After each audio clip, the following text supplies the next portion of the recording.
निहायत ही अफसोस के साथ कहता हूं, जब मैं हल्के में जाता हूं और जब मैं इस असेंबली में आता हूं, मुझे शर्म आती है। मुझे शर्म आती है कि जिसके नाम का हम वोट लेके आए हुए हैं, हमने उसके लिए अभी तक कुछ नहीं कर सके। वो 2 साल के तक अभी तक वो जेल में है। उनकी बहनों को मुलाकात करने नहीं दी जा रही। हम क्या कर रहे हैं? मैं कहता हूं सिर्फ एक एजेंडा होना चाहिए, सिर्फ एक एजेंडा इस असेंबली में होना चाहिए कि इमरान खान की रिहाई कब होगी, हमने क्या पॉलिसी बनानी है, हम उसको कब जेल से रिलीज कराएंगे। सिर्फ एक पॉलिसी के लिए हम इधर आए हैं। हमें लोगों ने मैंडेट यहां पे गली नाली के लिए नहीं दिया हुआ, हमें लोगों ने मैंडेट इमरान खान की रिहाई के लिए दिया हुआ है। और अभी तक अफसोस के साथ हम कुछ नहीं कर सके। हम अभी तक ईद की नमाज, हमारा लीडर 4 करोड़ अवाम के हम नुमाइंदे यहां पे बैठे हुए हैं। बस शर्म की बात है कि इमरान खान को ईद की नमाज नहीं पढ़ने दी जा रही। स्पीकर, आपका बहुत शुक्रिया। मैं अपने ऐवान की तवज्जो दहशतगर्दी की तरफ तवज्जो दिलाना चाहता हूं कि 80,000 बंदे हमारे शहीद हो चुके हैं और ना जाने खुदा ना खास्ता अल्लाह ना करे आगे कितने और होंगे। अभी तक हमारी कोई जामे पॉलिसी अभी तक नहीं बनी। हमें नहीं पता दहशतगर्दी ये कंट्रोल कैसे होगी। हमें ये नहीं पता हम कौन सी जंग लड़ रहे हैं। दुनिया में कहीं भी इतनी ज्यादा तादाद में जब बंदे शहीद होते हैं तो वहां पे कोई जंग हो रही होती है। हमें समझ नहीं आ रही, हम कश्मीर फतह कर रहे हैं, हम फलस्तीन फतह कर रहे हैं, हम क्या कर रहे हैं? हमारे घरों के चिराग बुझते जा रहे हैं। कोई जामे पॉलिसी नहीं बन रही, कोई हमें नहीं बता रहा ये जंग हम पे मुसल्लत क्यों की जा रही है। जैसे एक हफ्ता पहले काटलंग में अफसोसनाक वाकया हुआ है। हमारी एजेंसीज की इंटेलिजेंस कहां पर है? क्या उनको पता है जो बच्चे और शहीद जो हुए हैं, जो औरतें शहीद हुई हैं, वो भी किसी की मां है, वो भी किसी की बहन है। उधर भी कोई किसी का बेगुनाह बच्चा शहीद हो गया है। जो गलत इंटेलिजेंस के ऊपर जो बच्चे शहीद हुए हैं, उनका क्या होगा? उनका क्या सद्भाव होगा? हम कैसे इस दहशतगर्दी को आगे रोकेंगे? हमारी पॉलिसी देखें, हमारी सलामती काउंसिल की मीटिंग देखें, हमारे फॉर्म 47 के जाली वजीर आजम की टेंशन देखें। वो कहता है आखिर में डिजिटल दहशतगर्दी हो गई है। हमें बताएं डिजिटल दहशतगर्दी क्या फेसबुक से आज लोगों ने जाके वहां पे ड्रोन पे हमले किए हैं? अभी तक हमारी सीरियसनेस ये है कि हमने अभी तक तयन ही नहीं किया कि हमने किस सिमत में जाना है।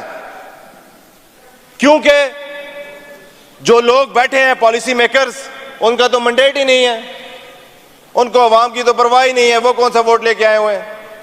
वो फॉर्म 47 के बैठे हुए हैं।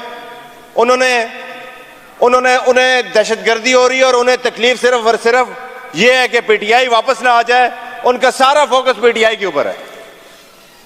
उनको इस मुल्क से कोई सरोकार नहीं है कि ये दहशतगर्दी क्यों हो रही है। उनकी मौजूदगी में ये दुनिया में कहीं नहीं होता कि पूरी की पूरी जाफर एक्सप्रेस ट्रेन अगवा हो जाए। पूरी दुनिया ने वो तमाशा देखा है। इस मुल्क में जब तक आप सही स्टेक होल्डर के साथ, इमरान खान साहब के साथ, जिसको इस अवाम का दर्द है, आप उनके साथ डायलॉग नहीं करेंगे, आप उनको ऑन बोर्ड नहीं लेंगे, मुझे माजरत के साथ ये कहना पड़ता है, ये मुल्क इसका मतलब है कि आपकी नीयत ठीक नहीं है।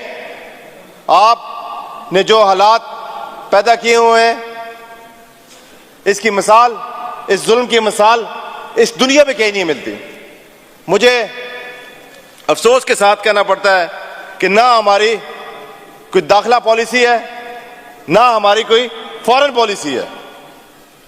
आज पाकिस्तानी पासपोर्ट दुनिया में 199 मुल्कों में से 195 नंबर पर है। जगह जगह से मुख्तलिफ लोगों से, मुख्तलिफ मुल्कों से पाकिस्तान के वीज़े के ऊपर बैन लगाए जा रहे हैं। लेकिन मजाल है कि इस हुकूमत को कोई फ़र्क पड़ता हो, इस वफाकी हुकूमत को कोई फ़र्क पड़ता हो कि ये क्या हो रहा है।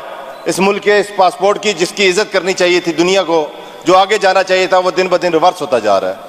मैं साथ ही एक और बात करना चाहता हूं स्पीकर साहब, जो बड़ी इंपॉर्टेंट बात है।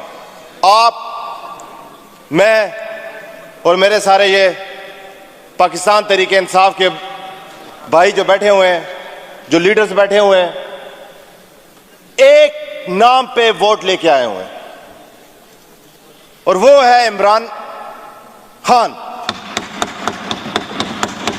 मैं निहायत ही अफसोस के साथ कहता हूं, जब मैं हल्के में जाता हूं और जब मैं इस असेंबली में आता हूं, मुझे शर्म आती है।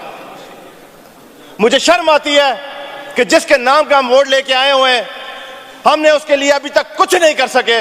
वो 2 साल के तक अभी तक वो जेल में है। उनकी बहनों को मुलाकात करने नहीं दी जा रही। हम क्या कर रहे हैं? हमने क्या पॉलिसी बनाई है? हमारी कोई पॉलिसी है? मैं कहता हूं सिर्फ एक एजेंडा होना चाहिए, सिर्फ एक एजेंडा इस असेंबली में होना चाहिए कि इमरान खान की रिहाई कब होगी। हमने क्या पॉलिसी बनानी है, हम उसको कब जेल से रिलीज कराएंगे। सिर्फ एक पॉलिसी के लिए हम इधर आए हैं। हमें लोगों ने मैंडेट यहां पे गली नाली के लिए नहीं दिया हुआ। हमें लोगों ने मैंडेट इमरान खान की रिहाई के लिए दिया हुआ है और अभी तक अफसोस के साथ हम कुछ नहीं कर सके। हम अभी तक ईद की नमाज, हमारा लीडर, 4 करोड़ अवाम के हम नुमाइंदे यहां पे बैठे हुए हैं। बस शर्म की बात है कि इमरान खान को ईद की नमाज नहीं पढ़ने दी जा रही। यह तो मकबूजा कश्मीर में भी नहीं होता ऐसे कि नमाज आप किसी को पढ़ने ना दें।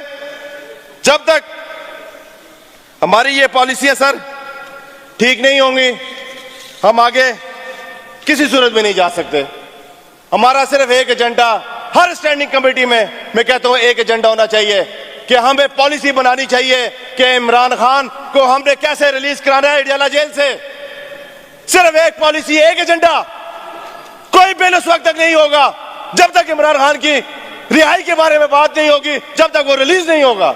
इसके साथ ही एक बात मैं करना चाहता हूं स्पीकर साहब कि जिंदगी इतनी भी गनीमत नहीं जिसके लिए अहले अहदे कमजर्फ के हर बात को गवारा किया जाए। शुक्रिया।